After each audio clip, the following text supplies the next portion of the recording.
विधान भवनात राम कदम आणि भास्कर जाधवांमध्ये तू मेमे झाली आहे। राम कदमांकडून विधान भवनात उद्धव ठाकरेंवर आरोप करण्यात आले, तर विधान भवनाचे सदस्य नसताना ठाकरेंचा नामोल्लेख का, भास्कर जाधवांनी हा सवाल उपस्थित केलाय।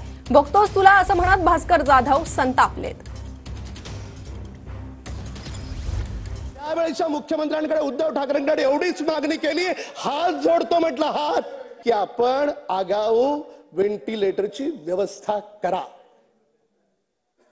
भास्करराव पुन्हा एकदा पोट तिडकीनं सांगतो, जर त्यावेळेच्या सरकारनं केली असती, त्यावेळेच्या सरकारनं केली असती तर भास्करराव या मुंबईमध्ये 11,000 लोकांचे मुर्दे पडले नसते। ते मुर्दे पडले त्याला कारण तुमचं सरकार आणि त्यावेळेचे मुख्यमंत्री उद्धव ठाकरे।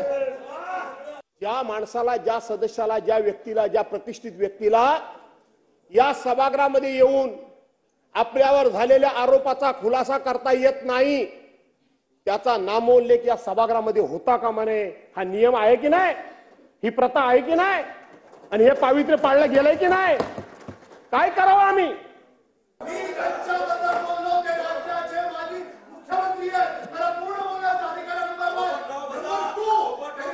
हे काय अध्यक्ष महोदय, तुम्हाला तुमचं भाषण चालू असताना त्यांना मी 3 वेळा खाली बसवलं आणि म्हणून अध्यक्ष महोदय, अध्यक्ष महोदय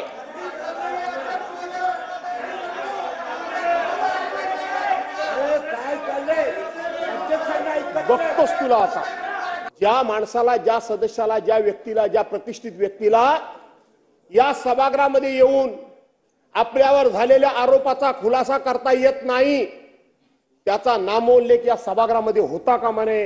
हा नियम आहे की नाही।